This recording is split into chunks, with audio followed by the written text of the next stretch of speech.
Hola, mi nombre es Carlos Bedoya y les doy la bienvenida a una nueva edición de Mesa Política, programa producido por la Asociación Otra Mirada y nuestraamérica.tv. En esta edición vamos a abordar los cambios en la geopolítica mundial, el tránsito que al parecer vivimos hacia un nuevo orden mundial, que como todos estos tránsitos implican cambios de hegemonía, cambios en la gobernanza global y se concretan siempre tras una gran guerra. En este momento se ha focalizado en Ucrania, un conflicto Rusia-OTAN que parece escalar cada vez más. ¿Estamos ante la Tercera Guerra Mundial? ¿China entrará a la guerra? ¿Qué papel juega o puede jugar América Latina? ¿Cómo quedará la Unión Europea y el propio Estados Unidos cuando todo eso termine? ¿Rusia viene ganando? Bueno, son estas algunas de las preguntas que abordaremos en este programa y para ello contamos con un especialista en geopolítica que observa y analiza sesudamente los cambios globales. Nos acompaña Manuel Monereo, abogado y politólogo español, exmilitante del Partido Comunista Español y de la Izquierda Unida de ese país. Fue diputado hace unos años por Unidas Podemos, la Cámara del Congreso de los Diputados de España. Cuenta con un conjunto de publicaciones, reflexiones, conferencias. Uno de sus últimos libros es Oligarquía o Democracia, España, nuestro futuro. Bienvenido, Manolo. Un honor tenerte aquí, camarada y sin embargo amigo. Gracias, querido Carlos. Después de tanto tiempo vernos, es un inmenso placer. Y Sí, quisiera comenzar acordándome de una persona que nos influyó mucho a ti y a mí, que es Raúl Vines. Y claro. quisiera que esta charla lo hiciéramos nombrándolo y teniéndolo en cuenta su lucidez y su enorme inteligencia Se le y su extraña mucho. inmenso amor al pueblo peruano, del que yo soy parte también. Muchas gracias, Manolo. Yo me considero discípulo de Raúl y bueno, ¿qué poder decir de él? Que se le extraña un montón en este momento en el Perú. En este particular momento, una voz lúcida como la de Raúl desde la izquierda, con un talante transformador tan grande, se extraña mucho. No vamos a hablar de Perú, pero Raúl también tenía reflexiones internacionales muy interesantes. Bueno, yo comienzo preguntándote, ¿qué vivimos en el mundo hoy? ¿Qué tipo de tránsito vive el mundo en este momento? ¿En qué etapa nos encontramos, ¿no? Estamos yendo a un nuevo orden mundial donde Oriente va a tomar el protagonismo independientemente de que si Rusia gane o gane la OTAN, la guerra, independientemente de eso. ¿Cómo ves? Yo creo que estamos, lo vengo afirmando hace como 10, 15 años, ¿no? Estamos en una gran transición geopolítica, donde cambiamos de fase y cambiamos de etapa histórica. Es interesante distinguir fase y etapa histórica. Estamos cambiando de fase porque hemos vivido durante 20 años una hegemonía fortísima unipolar de Estados Unidos que está terminando y que está en cuestión y en crisis. Ese es el primer dato de nuestra realidad. Cuando un hegemón está en crisis es porque otros lo ponen en crisis. Y hoy estamos viviendo ante la presencia de una gran potencia emergente que pone en cuestión, como toda potencia emergente, el orden creado por la potencia dominante, en este caso por Estados Unidos. Eso es inevitable, eso no tiene mucha historia. Seguramente los chinos hubiesen querido llegar a esta confrontación más tarde, estando ellos más preparados, pero eso lo sabe Estados Unidos. Y por eso Estados Unidos está apretando el acelerador porque tiene en contra el tiempo. Hay una segunda cuestión, a mi juicio más interesante inclusive, que le da una nueva especificidad a esta época, ¿no? Que es lo que yo he llamado cambio de época histórica. Aquí lo que se pone en cuestión son 500 años, ¿no? Yo me acuerdo de reflexiones de Aníbal Quijano sobre este particular, ¿no? De aquello que cuando los españoles y los ibéricos en general descubrieron América Latina, con ello aparecieron tres cosas muy muy unidas en el tiempo y en el espacio. Una es la modernidad, otra era el capitalismo y la otra era el racismo, ¿no? Este mundo ha estado marcado durante 500 años por ese hecho, por esa unificación del mundo en torno a las grandes potencias europeas, que crearon un mundo a su imagen y semejanza. Era tan grande que para nosotros hoy el mundo es ese mundo, pero resulta que el mundo nunca ha sido ese mundo, sino que hay otros mundos en el mundo, a pesar de que los norteamericanos y los euroamericanos no lo entendemos bien, con toda su enorme fuerza. Dicho de otro modo, como tú decías muy bien, está girando la historia. Y de nuevo, el poder, el eje del poder gira hacia Oriente. Digo de nuevo porque eso ya existió antes de que Europa, por distintas circunstancias, emergiera como el centro del mundo. Pero antes había otro centro en el mundo. Y uno de los centros en el mundo era el imperio del medio, el imperio central, que era China. No solamente China, sino también la India, otras culturas y civilizaciones muy sofisticadas que estuvieron existiendo durante mucho tiempo y que al final fueron dominadas, subjugadas, invadidas por las potencias europeas. En conclusión, lo que se pone en cuestión no es solamente la hegemonía de Estados Unidos, sino la hegemonía de Occidente. Y eso es un hecho trascendental, que no es solo China, que es también la India, ¿no?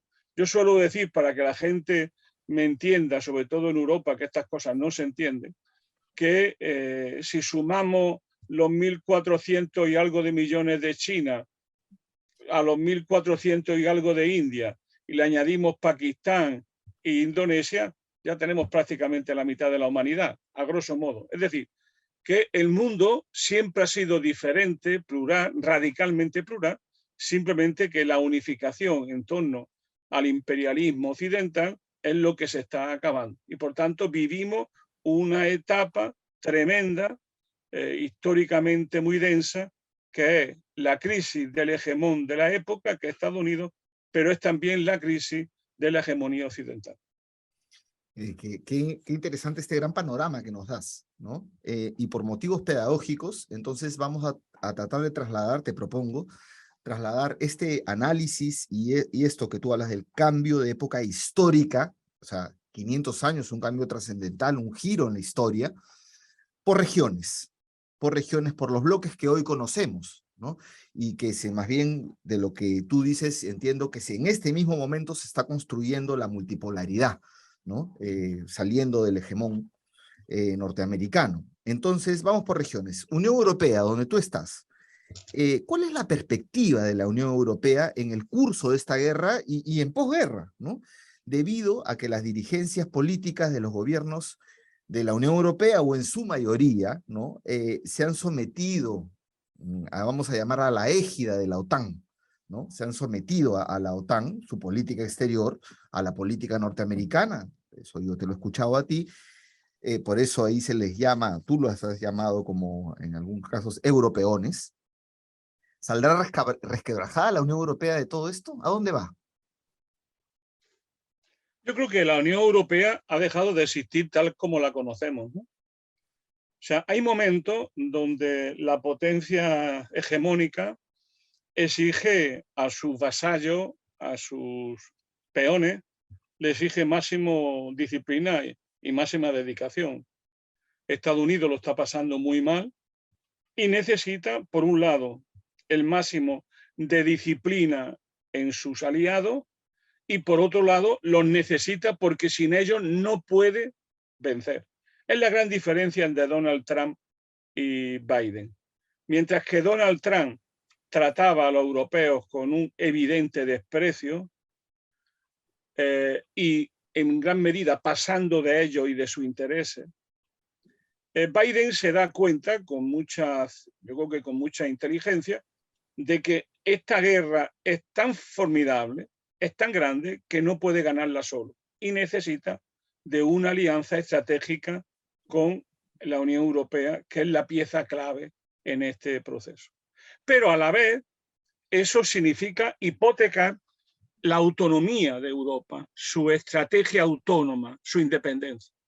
Por eso, en lo que estamos viviendo en esta primera fase de la guerra es el fin de la hegemonía de Alemania en Europa y la destrucción de una Alemania capaz de mantener relaciones propias, interesantes, estratégicas con Rusia y con China.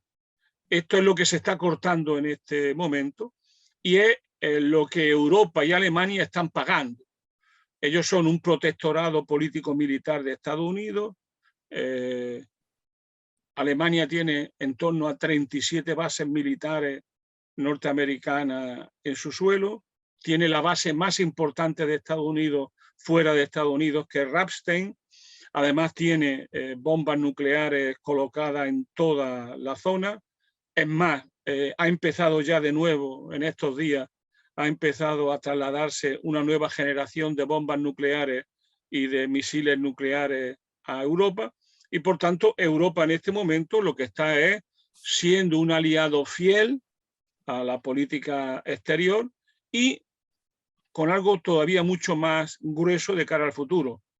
Va a hipotecar su futuro económico, porque Estados Unidos necesita mayor dependencia económica de Europa, ¿no? La destrucción del Nord Stream 1 y Nord Stream 2 y tener que comprarle gas a Estados Unidos significa cambiar la dependencia, ¿no? La dependencia con Rusia era interdependencia. La dependencia con Estados Unidos es pura y simplemente dependencia asimétrica. Es decir, Estados Unidos va a intervenir activamente en los asuntos económicos de Europa, aprovechándose de las sanciones que está dirigiendo y desde ahí controlando más activamente Europa y poniendo en peligro la autonomía económica y la independencia económica de la Unión Europea.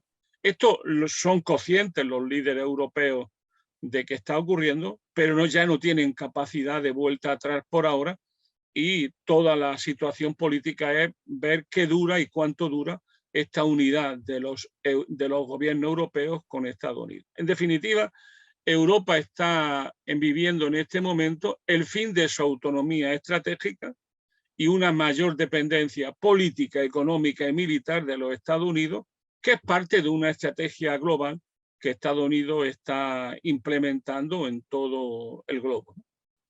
O sea, puede ser el fin o el inicio del fin de Bruselas como centro político de toma de decisiones europeo, donde Alemania además pagaba lo que era la billetera de lo que se acordaba en Bruselas. Seguro, yo creo que esto está en cuestión, todos los equilibrios. De hecho, fíjate que antes era el eje alemán, francés, el que dominaba Europa, ¿no? Todos eran iguales, pero ellos eran más iguales que ninguno. Eso se está acabando. Y hoy ya no es el eje Francia-Alemania el fundamental. El eje fundamental es la OTAN, Estados Unidos y su nuevo aliado en la Europa oriental, encabezados por Polonia. Hoy hay un mundo nuevo, que es el mundo de los países que Donald Rumsfeld llamaba la vieja nueva Europa, que eran los aliados estratégicos de Estados Unidos, los que nunca han creído en un proyecto europeo más o menos solvente y que ahora son los que están dirigiendo la ofensiva en Ucrania, son los aliados estratégicos de Estados Unidos y además yo creo que son los que van a sacar dividendos muy serios económicos, políticos y geopolíticos de esta guerra. Bien, eso es interesante, era la ex cortina de hierro, ¿no? Te refieres a esos países. Pero yendo a Estados Unidos, ya dejando Europa, porque no da tiempo para abordar más a detalle, hay un libro de Perry Anderson, que tú la última vez que nos vimos me lo diste, y me cambió mucha la perspectiva de analizar Estados Unidos, ¿no? Es uno de los libros básicos en los estudios norteamericanos, que se llama Imperium et Concilium, y donde plantea con solvencia Perry Anderson las características de la política exterior norteamericana frente las características de su política interna, de su consenso, ¿no? Estados Unidos como imperio y Estados Unidos como consenso interno, como país. A la luz de estas reflexiones, ¿cómo ves el actual consenso norteamericano? Y también, al mismo tiempo, ¿cómo ves su actual desarrollo como hegemón global todavía? Tú dices, ya nos has adelantado, ¿no? Que está perdiendo esa calidad. Entonces, un posible desenlace un posible escenario de desenlace de este hegemón cuando esto acabe, ¿no? Tienen además a corto plazo elecciones de medio término que parece que va a perder estrepitosamente Biden y el Partido Demócrata, 8% de inflación interanual, recesión desde enero, ya su socio Arabia Saudita ya no le quiere vender el petróleo, ha reducido su cuota para la OPEP, un conjunto de reveses y al mismo tiempo una guerra desatada por este país, ¿no? Porque algunos dicen que es Rusia, Ucrania, pero Estados Unidos tiene su papel, es un actor central en esta guerra. ¿Qué reflexiones sobre Estados Unidos? Yo creo que el tipo de imperialismo que ha practicado Estados Unidos hay que estudiarlo con mucha atención, como hace Perry Anderson, ¿no? Porque es un imperialismo muy sofisticado, ¿no? Es un imperialismo informal, donde tiene un enorme control sobre el mundo y donde ha conseguido una cosa fundamental que hoy se da por supuesto, ¿no?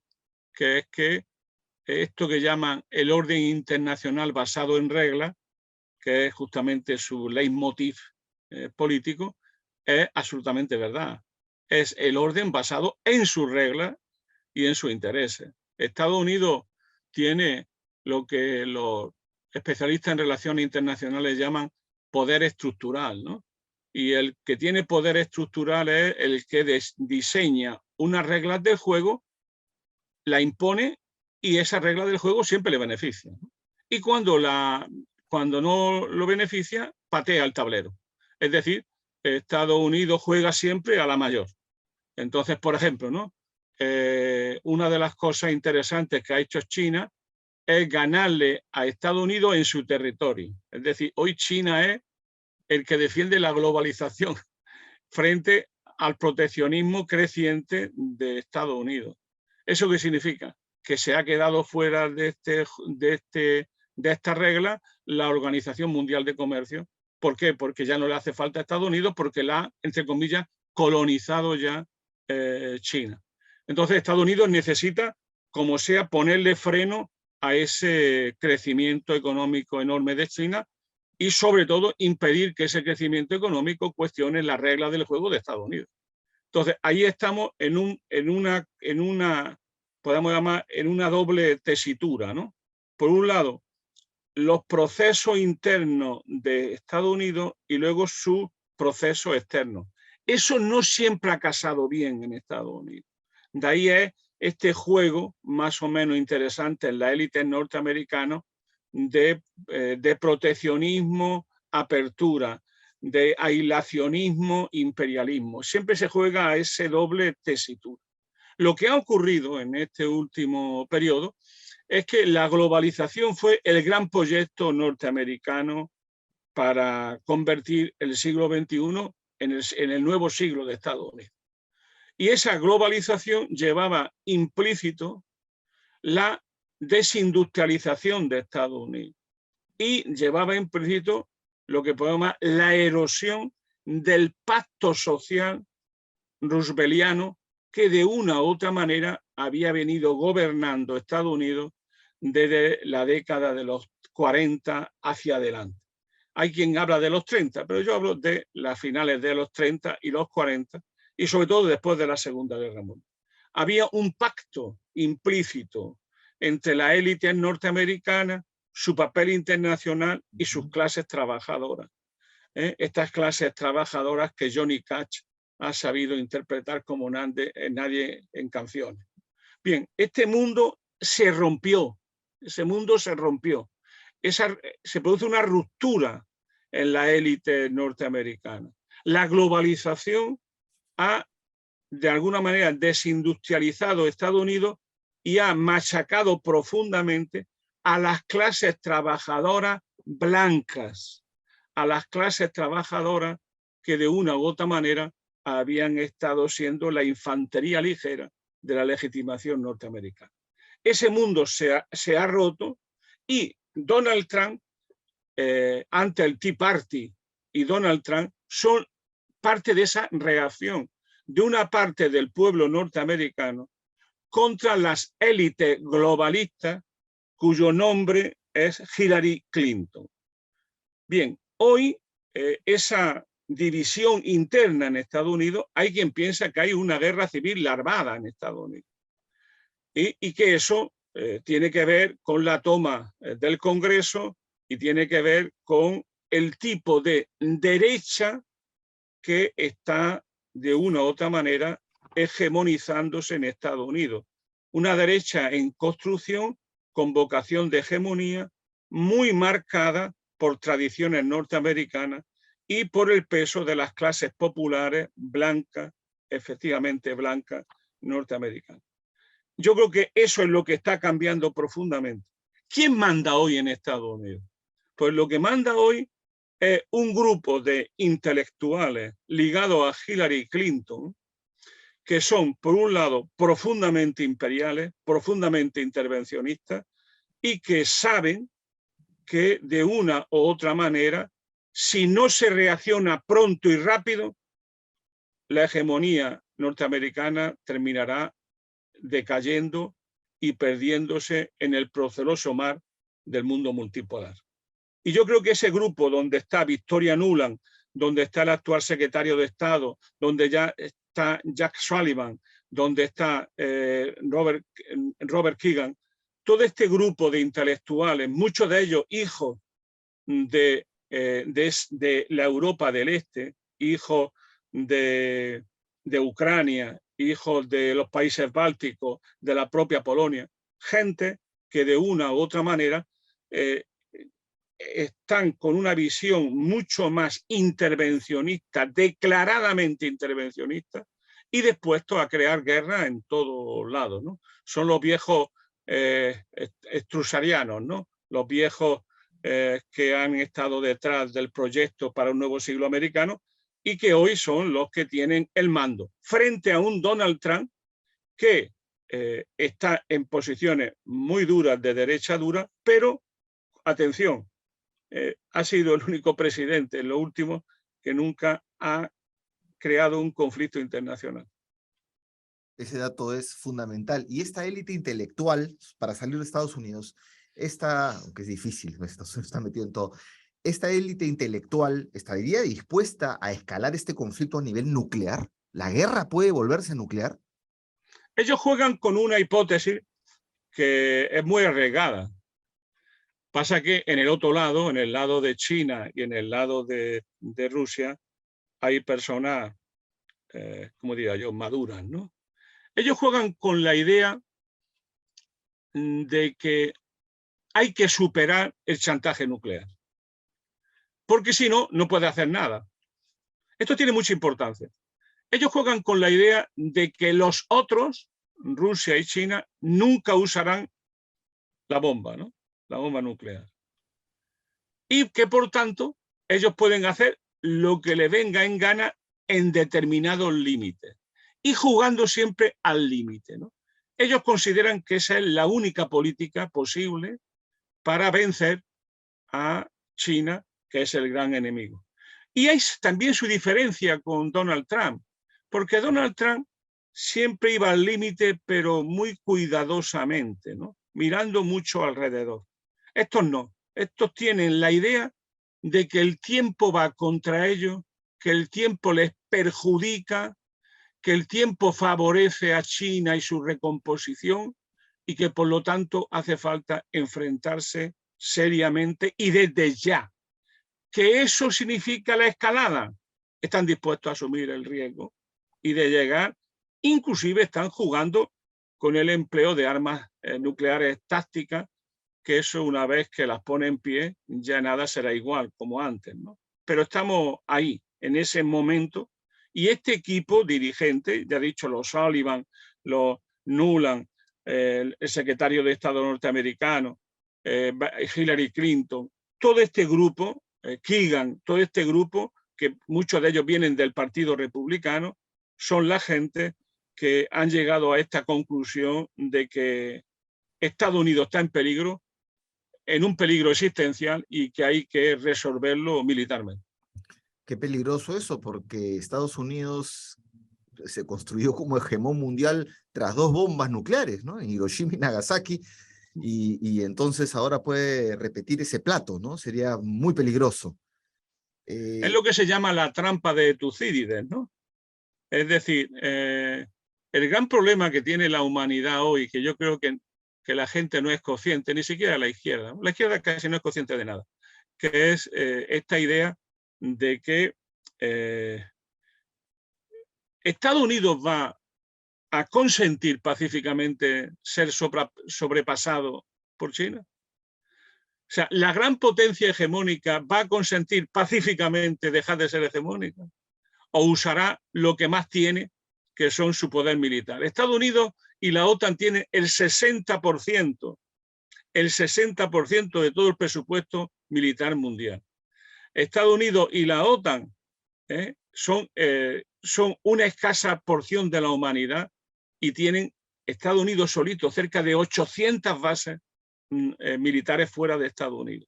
Es decir, prácticamente Estados Unidos es el único país del mundo que es capaz de funcionar como un imperio, y que es capaz de meterte 200.000, 300.000 marines en cualquier parte del mundo en un mes, porque está preparado para eso, con una fuerza de combate en torno fundamentalmente a la marina y al uso de los portaaviones, que tienen capacidad de colocarte 200.000 marines en un mes en cualquier parte del globo e intervenirte inmediatamente militarmente. Si encima de eso tienen capacidad para sancionarte económicamente y estrangularte económicamente, Estados Unidos no tiene un gran peligro. Y yo creo que el gran problema que estamos subestimando es que Estados Unidos no le va a temblar el pulso en usar todo tipo de armas para impedir dejar de ser el hegemón.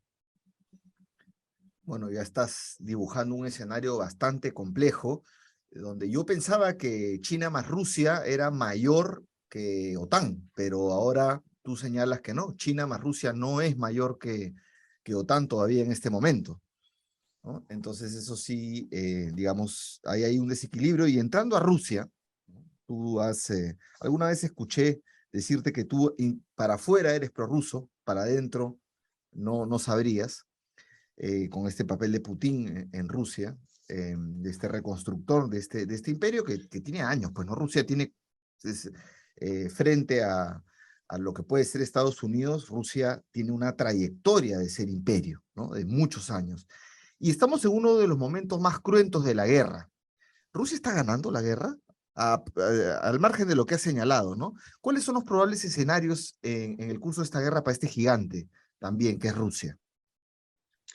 El problema es que teníamos que ponernos de acuerdo qué significa ganar la guerra, ¿no? Lo que es evidente es que no la está perdiendo. Yo creo que eso tiene mucha importancia. Y curiosamente, ni la está perdiendo militarmente, pero tampoco la está perdiendo económicamente. Es una cosa que demuestra cómo el mundo está cambiando más de lo que los norteamericanos se creen, que son las sanciones. O sea, prácticamente ninguno de los grandes países del mundo, fuera del mundo euroamericano, está asumiendo ponerle sanciones a Rusia. Por ejemplo, ni siquiera Brasil. Brasil, a pesar de Bolsonaro, sigue manteniendo excelentes relaciones con Rusia. Es decir, hay un mundo que está cambiando, y las grandes potencias, estoy hablando de Indonesia, estoy hablando de Vietnam, estoy hablando de Pakistán, estoy hablando en parte también de Filipinas, estoy hablando de la India, las grandes potencias del mundo, demográficas, y las que están llamadas a protagonizar el mundo, esas no van a aceptar las sanciones contra Rusia. Y si no lo aceptan, es muy difícil que las sanciones arruinen a Rusia. ¿Qué significa esto? Que Rusia está saliendo muy bien parada de las sanciones y está además recomponiendo su mapa interno, ¿no? Lo interno y lo externo están muy relacionadas. Por ejemplo, es muy curioso que los principales víctimas de esta agresión de los países europeos y norteamericanos son la oligarca. O sea, los oligarcas han desaparecido prácticamente de Rusia porque vivían en gran parte de ser agentes del capitalismo financiero internacional y de sus relaciones con Estados Unidos y con Europa. Ese mundo del oligarca hoy se ha quedado muy reducido y tiene muy poco peso. Además, las sanciones, te pongo un ejemplo. La agricultura rusa, todo el mundo decía que eso era una ruina, ¿no? Pues hace años, cuando empezaron las sanciones, pues Rusia tuvo que empezar a producir trigo en cantidades ingentes y fertilizantes. Bueno, pues hoy es uno de los mayores productores del mundo de trigo y de fertilizantes. Es Sí, lo más, sentimos. de trigo lo es este año de una manera soberbia, porque tiene una de las mejores cosechas de toda su historia. Es decir, que Rusia tiene una cosa que no se conoce bien desde América Latina y desde Europa. Es una economía productiva que es capaz de producir cualquier cosa en un tiempo muy limitado. Y ahora está obligándose a hacer una política que tendría que haber hecho mucho antes de sustitución de importaciones, y eso lo va a hacer de una manera, yo creo que muy rápida. Lo está haciendo en la tecnología punta, está reconvirtiendo parte de su aparato industrial en el aparato militar, y estamos delante de la configuración de un capitalismo de Estado que va a cambiar la regla interna de Rusia hacia una mayor peso del Estado y del control del Estado sobre la economía y sobre la sociedad. Y en este nuevo escenario, digamos, el líder indiscutible es Putin, que está llevando a Rusia o sea, a esta cruzada, ¿no? Que se ha sentido agredida, como tú señalas, ¿no? A diferencia de lo que se habla en la prensa mayoritaria, en el mainstream, ¿no? Ha sido agredida Rusia permanentemente en su seguridad interna, y de ahí que se ha desatado esta guerra. Entonces esto consolida el poder de Putin. Sí, porque el problema que tenemos por delante es que la geopolítica es una ciencia extraña, ¿no? Pero advierte de muchas cosas. Esto de la geografía tiene su importancia, ¿no? El Estado más grande del mundo sigue siendo Rusia, y tiene un tercio de las reservas mundiales de casi todo, de casi todo. Es más, si sigue hacia adelante la crisis climática, más productivas serán las tierras rusas, porque muchas de ellas se van a quedar en condiciones de ser valorizadas empresarialmente y como procedimiento agrícola. Es decir, hoy Rusia tiene una fuerza productiva enorme que necesita estar organizada y que necesita estar puesto en pie, que hasta ahora las élites rusas no lo habían hecho y que yo creo que ahora sí que lo van a hacer. La guerra de Ucrania ha sido la guerra más anunciada de la historia. Todo el mundo sabía, desde George Kennan, el pobre George Kennan, antes de morirse, hasta John Mearsheimer, todo el mundo sabía que Rusia no iba a consentir un acercamiento permanente a Moscú de las tropas de la OTAN, y no iba a consentir bajo ningún concepto una política de asedio, de control, de contención y de derribo de Rusia. Y que eso tarde o temprano lo iban a responder. Putin ha sabido generar un nuevo consenso ruso en nombre del patriotismo y la salvaguardia de los intereses vitales del pueblo ruso, que ha sido comprendido por el pueblo ruso. Hoy la valoración en torno a Putin está por encima del 80% del pueblo ruso. Cuidado, el 80%. ¿Me podéis decir qué gobierno europeo tiene el 80% de consenso? Que se lo digan a los británicos, que se lo digan a los italianos, a los franceses puede decírselo también. Ellos han ido construyendo eso por una razón muy simple, porque el pueblo ruso, que es un pueblo sabio y que ha vivido permanentemente invadido por Occidente, sabe que en este caso Putin lleva razón y que había que fortalecer la presencia rusa en el mundo. Y yo creo que eso Putin lo ha sabido hacer con mucha inteligencia, guardando muy bien la forma y dando siempre la oportunidad a Occidente para llegar a un acuerdo. Lo que pasa es que ya Occidente no está en condiciones de llegar a un acuerdo. Por algo que tú has dicho antes, la suma no es de Rusia y China, la suma es de Rusia, China e Irán. Y esa suma ya no es una suma, eso multiplica. China no tiene capacidad militar para enfrentarse hoy con Estados Unidos, pero si le suma la capacidad estratégico-militar de Rusia, sí. Y si encima le suma la capacidad militar de Irán, también. Es decir, hoy lo que se está construyendo es un polo alternativo a la OTAN en torno al órgano de cooperación de Shanghái, y todavía se va a construir otro polo relacionado con este, que es el refuerzo de los BRICS, porque ahora ya todo el mundo quiere entrar en los BRICS. Y la primera cosa que hará Lula será prácticamente revitalizar los BRICS, y revitalizando los BRICS, ganar autonomía a América Latina, que es la gran batalla que nos jugamos este 30 de octubre en América Latina y en el mundo. Bueno, adelantaste lo de América Latina, que en un ratito te voy a pedir un detalle, pero antes de eso, Ucrania. La guerra no parece estar, pues, no parece tener un fin pronto. A mí me parece que estamos ante la tercera guerra mundial y va a tener distintos focos, digamos, por lo largo de la guerra. Espero, no sé si será nuclear o no, pero espero que no, aunque tú has señalado que están dispuestos a todos en Estados Unidos. Y la guerra no va a llegar a su fin, pero Unión Europea y Estados Unidos, en una cosa medio loca, que además que siguen enviando tropas, están ya discutiendo la reconstrucción de Ucrania, ¿no? Están discutiendo eso, y Zelensky dice que para el 2023 por lo menos necesita 50.000 millones de dólares de apoyo externo. Entonces, ¿tú cómo ves Ucrania? ¿Cómo ves ese territorio? ¿Se va a balcanizar? ¿Va a ser un Ucrania del Oriente y del Occidente? ¿Cómo ves eso? Tiene un problema. La cuestión militar es fundamental porque con la guerra lo que hace es cambiar las correlaciones de fuerza. O sea, una correlación de fuerzas no está bien determinada si no tiene una guerra detrás.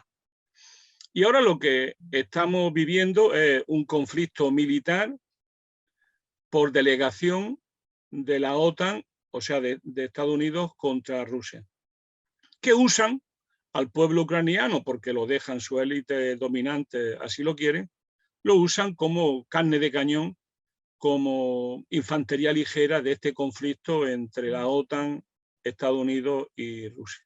Ellos van a poner los muertos. Mi opinión es que van a poner algo más que los muertos, van a destruir a su país. Y entonces lo que va a ocurrir es que al final de todo este proceso va a ser desmembrado por el Oriente y por Occidente.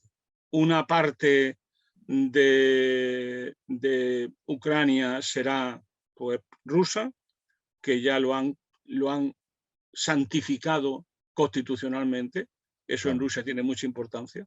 Y otra parte la va a reclamar Polonia, igual que van a reclamarla seguramente el mundo ruteno, lo van a reclamar seguramente los checos.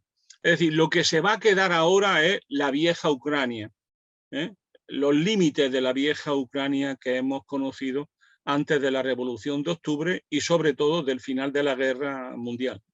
Entonces, mi opinión es que ahora lo que se está preparando es una intervención militar rusa muy seria, que seguramente vendrá a romper los equilibrios actuales, y que miles de soldados y de tanques y de carros de combate se pondrán en marcha, no sabemos desde dónde y para dónde, para romper la relación entre Oriente y Occidente ucraniano, entre el Occidente ucraniano y el Oriente.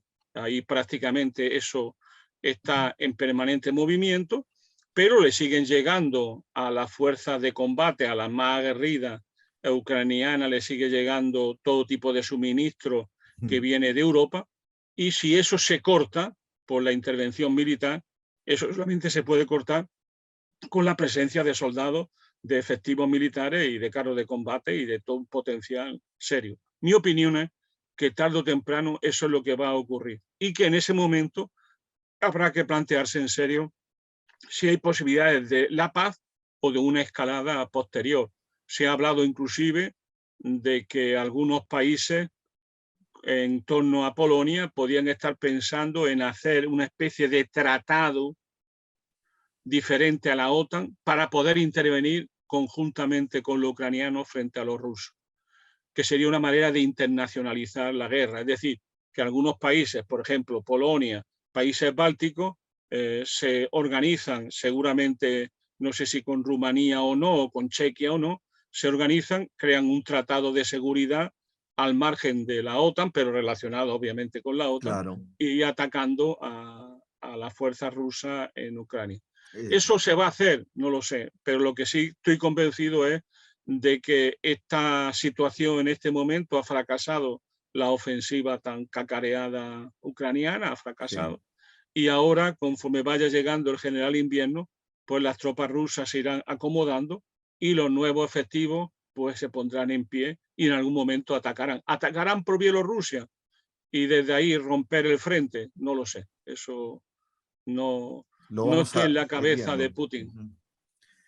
Lo vamos a ir viendo, pero todo indica pues que escala estos escenarios que dibuja son interesantes. Ya para ir cerrando dos temas más, China, ¿no? Se ha mencionado China. China es pues digamos, la potencia emergente, o yo no sé si ya tan emergente o ya está acá. El Congreso del Partido Comunista Chino siempre se ha caracterizado por formular propuestas, proyectos, políticas de muy largo plazo, ¿no? Sin embargo, el 20º Congreso del Partido Comunista Chino, que ha sido celebrado hace unos días, donde Xi Jinping, se le llama ahora el nuevo Mao, ¿no? Ha ganado poder, eso, quiero una opinión tuya sobre eso, pero sin embargo este Congreso no ha tomado el tema de la guerra, según mi perspectiva y los apuntes que veo, como elemento fundamental de la definición de la hegemonía mundial. Ha insistido en la economía como factor básico. La ruta de la seda, por ejemplo, ha sido uno de los instrumentos que ya están diseñados, que se ha discutido ahí, cómo lo reactivan, cómo lo reproyectan, ¿no? Al igual que todo el tema de la innovación tecnológica, donde buscan lograr mayor liderazgo, ha sido un tema también central. Y respecto de la guerra, han enfatizado el concepto de no intervención en asuntos internos de los países, ¿no? Al mismo tiempo, Estados Unidos ha acordado no venderle chips, lo comentábamos afuera de cámaras, y la industria tecnológica china, digamos, se puede ver resentida, ¿no? Y esto tiene que ver con Taiwán, lógicamente. China podrá revertir este golpe, se está moviendo de foco la guerra hacia China, China y la guerra. Tu opinión, Manolo. Esto es, lo de Taiwán es como ustedes llaman en Perú, pisar el palito, ¿no? Claro, Efectivamente, le han puesto el palito para que lo pisen, ¿no? Pero claro, los chinos no van a caer fácilmente en esa trampa, ¿no? Que es una trampa para elefantes, nunca mejor dicho. No sé si son elefantes chinos o de cualquier otro lugar. Es evidente que Estados Unidos, el gran escenario que está construyendo es el escenario político-militar del Mar de la China, ¿no? Y desde ahí intentar hacer una política de contención, de asedio de China, porque si os fijáis en las bases militares que tienen alrededor, está prácticamente China rodeada de bases norteamericanas. El acuerdo del AUKUS con Gran Bretaña, Australia y Estados Unidos es ya el primer núcleo duro de esa política asiática. El segundo núcleo duro, nunca hay que olvidarlo, son su protectorado. Su protectorado es Japón y su protectorado es sobre todo Corea del Sur, ¿no? Entonces, ellos tienen protectorados militares, ellos mandan en esos países, tienen bases nucleares, tienen una parte importante de su ejército y de sus marines allí y, como he dicho, están preparados para una intervención. Y le están diciendo a China, pisa el palito, ¿no? Para que podamos tener una confrontación. ¿Qué ocurre? Que China es muy prudente y China tiene una política exterior muy compleja y una política interna también muy sofisticada. Se ha puesto el acento en la duración de los mandatos de Xi Jinping, ¿no? Pero eso es una tontería, porque eso ya se viene discutiendo en China desde hace muchos años. Yo he estado alguna vez por allí y eso estaba ya asumido por todo el mundo, ¿no? Es decir, es muy típico de un país como China, como en parte también otros países asiáticos, como puede ser Vietnam, con una tradición compleja, histórica y también comunista en este caso, que ellos se preparan a largo plazo, como tú has dicho antes. Y ellos han llegado a la conclusión que la clave de su diferencia con Occidente y con Estados Unidos es la estabilidad del núcleo dirigente. Y que para ellos la estabilidad del núcleo dirigente es la estabilidad de la sociedad china. Y el núcleo dirigente no solo es los 7 que están en la comisión política del Politburó, sino que son los 97 millones de chinos que están en el Partido Comunista. Por tanto, ellos consideran que tener un presidente que dure más de 10 años es una ventaja en un momento donde ellos sienten que son el objetivo a batir por parte del hegemón mundial de Estados Unidos. Ellos se fortalecen aprovechándose de un bien que tienen, que es la estabilidad política y la estabilidad del núcleo dirigente. Y a partir de ahí, como tú dices, planifican a largo plazo. Ahora han cubierto un primer plazo, estos que llaman de una sociedad moderadamente próspera, ¿no? Bueno, pues eso ya lo han cubierto, han conseguido eliminar la pobreza absoluta, ahora van a una segunda fase que llaman de modernización, que va hacia el año 35, del 22 al 35, y luego está su gran partida, que es lo que ellos han llamado muy bien modernización pacífica de la economía. Ellos van a seguir trabajando por un nuevo orden internacional más justo, más plural y más pacífico. ¿Esto qué hace? ¿Le sienta bien a Rusia que haya una guerra, perdón, a China que haya una guerra protagonizada por los rusos? Eso tienen ellos dificultades para interiorizarlo, porque su mundo no es ese. Pero a la vez saben que el único aliado realmente significativo que tienen en esta partida contra Estados Unidos es Rusia, es relativamente Irán. Y por tanto, ellos jugarán no a una doble manera de ver el mundo, no con doblez, sino con inteligencia, para, por un lado, hacer todo lo posible para terminar con la guerra en Ucrania, hacer todo lo posible para ganar aliados en cualquier lugar del mundo. Ahí aparece América Latina y aparece África, América Latina y África, y por otro lado, dotarse de la suficiente fuerza militar para poder enfrentarse en algún momento directamente con los Estados Unidos. Pero la clave, como comprenderá, es una clave muy importante que los norteamericanos dominan muy bien, que es el tiempo. China no tiene todo el tiempo porque Estados Unidos se lo está cortando. Y ahí donde en el factor tiempo vamos a ir viendo cómo van jugando los actores y cómo al final el equipo dirigente chino está evaluando los riesgos y las oportunidades de la situación. Veremos si aplican el arte de la guerra, ¿no? Hombre, el compañero Sun Tzu era un sabio. Sí. Bueno, vamos a tener que terminar con una última pregunta, Manolo. Tengo casi más de 50 minutos entrevistándote, pero es un placer, ¿no? Y te quiero aprovechar al máximo. Y para todos los televidentes de Otra Mirada y Nuestra América TV, porque en el Perú nos miramos mucho el ombligo, ¿no? Entonces, esto nos da muchas luces. América Latina, una región que tú conoces muy bien. Has estado por aquí. Aquí te conocí también. ¿Qué se juega en esta región, en América Latina, tan de vaivenes? ¿Qué papel tiene toda esta movida geopolítica en América Latina? O sea, América Latina en esta movida pareciera no tener ningún papel. O mejor dicho, y tú lo mencionaste hace un rato, ¿qué papel podría tener si gana Lula? Hace un poco tiempo, alguien que tú también conoces, que es Walter Pomar, del PT, extraordinario, compañero, camarada. Tú dijiste que la izquierda no es consciente de muchas cosas, yo coincido contigo, pero hay excepciones. tú eres una excepción, Walter Pomar es otra excepción, señalaba que lo que se juega con Lula en términos geopolíticos no es poco, porque es determinante para el apoyo a Estados Unidos o no, es retardatario en todo caso para Estados Unidos su intento de mantenerse como hegemón.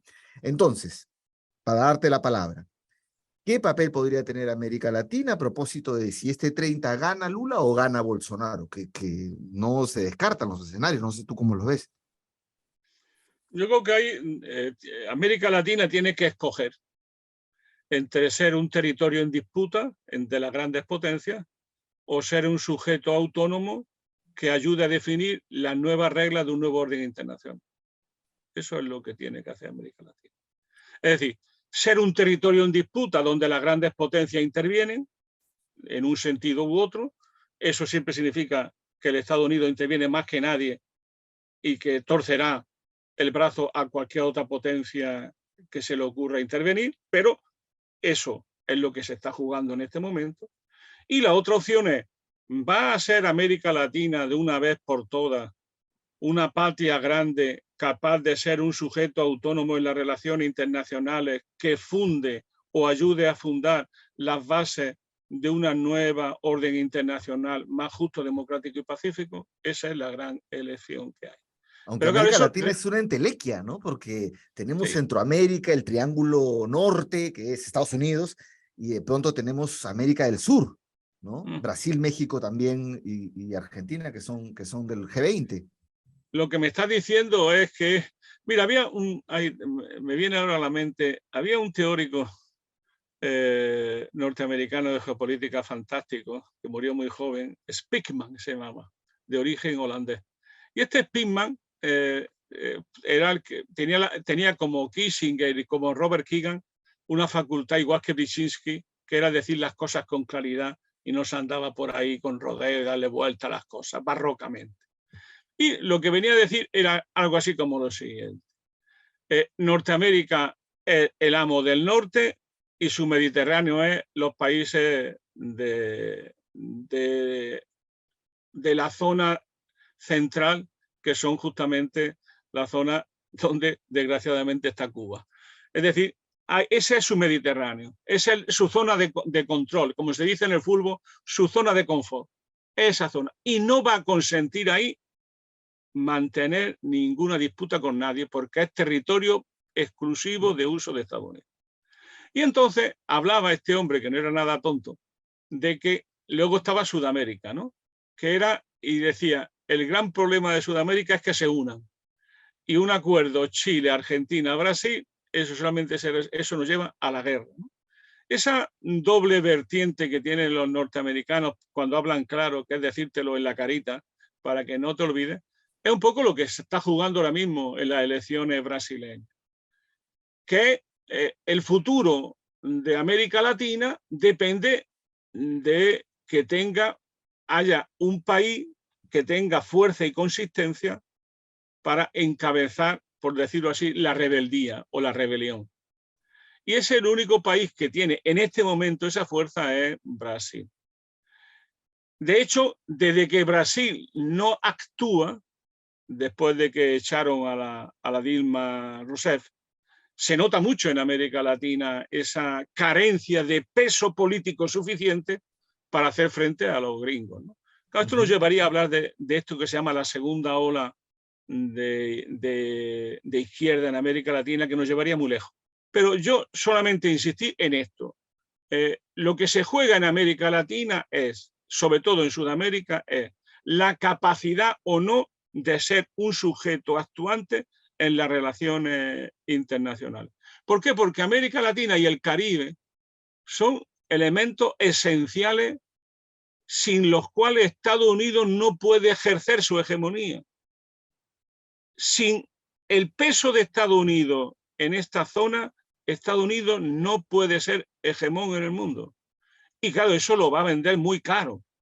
Y por eso va a intervenir y está interviniendo masivamente en América Latina, mucho más de lo que nos estamos dando cuenta, ¿no? Están interviniendo en todos los lugares que pueden y sobre todo una cosa muy importante, están cambiando a las derechas. Las derechas latinoamericanas ya no son las que había en la primera ola de la izquierda. Ahora hay otras derechas, mucho Ultraderechas. más duras, más subversivas, más oligárquicas, más racistas. Y esas nuevas derechas están preparándose para el conflicto global, mucho más que la propia izquierda. Hoy me da la sensación que la izquierda ha vuelto, pero vuelve con mucha prudencia, seguramente con razón, con muchos temores, seguramente con razón, y sin el impulso de ilusión y de esperanza que tuvo en la primera ola. Y eso tiene que ver en gran parte porque, como está pasando en Chile, como está pasando en Argentina, como está pasando en el Brasil de Lula, donde se ha consolidado una derecha subversiva y racista en torno a Bolsonaro. Es decir, está cambiando América Latina, es cierto, hay una nueva ola de izquierda, pero lo que está cambiando es la derecha y su visión del mundo claramente alineado con los Estados Unidos y preparatorio de la nueva fase donde serán llamados por el hegemón a que interpreten las leyes del movimiento. Mira, qué interesante esto. Nosotros teníamos hace tiempo una política norteamericana de contención a China. Esto tú señalas que es mayor todavía que solo una política de contención. Has mencionado su zona de amortiguamiento, diríamos, que es el Caribe y Centroamérica, bueno, donde está México, también en esa zona, nada más y nada menos. Pero bueno, esperemos que las elecciones del 30 gane Lula, porque Bolsonaro está cerca. Bolsonaro está cerca y con una victoria de Bolsonaro, ahí sí, más bien se inclina la balanza aparentemente a favor de Estados Unidos en esta guerra. Es que ahí lo que yo tengo la sensación es que hay una polarización, pero asimétrica, ¿no? ¿Cómo así? No sé cómo, no sé si lo puedo explicar fácilmente. Es decir, hay una polarización entre dos bloques, ¿no? Pero son dos bloques diferentes, ¿no? En uno un bloque es un bloque claramente a la ofensiva, claramente con un proyecto claro y diáfano, y el otro es un bloque a la defensiva, que lo único que hace, y es muy importante, es defender las libertades existentes. Es decir, por así decirlo, ¿no? En el bloque popular o nacional popular hay menos identidad, menos fuerza y menos programa que en el bloque reaccionario en torno a Bolsonaro. ¿Qué quiere decir con esto? Que con el poder que ya ha ganado en las cámaras Bolsonaro Claro. y el poder que tiene en la sociedad, un gobierno de Lula va a tener muchas dificultades. Y sobre todo piensa en el segundo que lleva Lula, que no un segundo cualquiera, ¿no? Y que tiene que ver con un partido como el socialdemócrata brasileño, que de socialdemócrata tiene lo que yo de santo, ¿no? Es decir, ahí estamos en una situación muy compleja, que espero que gane Lula necesariamente, pero que debemos de entender que el gobierno es una parte de una lucha que no ha hecho nada más que comenzar y que se ha ido construyendo una polarización asimétrica donde del lado de la derecha hay un peso, una influencia, una hegemonía que no tiene esa izquierda y que lo único que hace es organizar, que es muy importante, la defensa de las libertades existentes y de las culturas democráticas existentes. Pero eso es como toda estrategia defensiva, no deja mucho espacio para pasar a la ofensiva y sobre todo no deja mucho espacio para un programa alternativa para la sociedad y el Estado brasileño. Ahí estamos, ¿no? Bien, Manolo, te agradecemos. Has soltado gran cantidad de ideas. Yo me he quedado con más preguntas, pero ya no hay tiempo. Espero en otro momento hablar contigo de Inglaterra, de Italia, de España también y preguntarte sobre la guerra de las ideas en este momento que tú, citando a Nancy Fraser, señalas como post-socialista.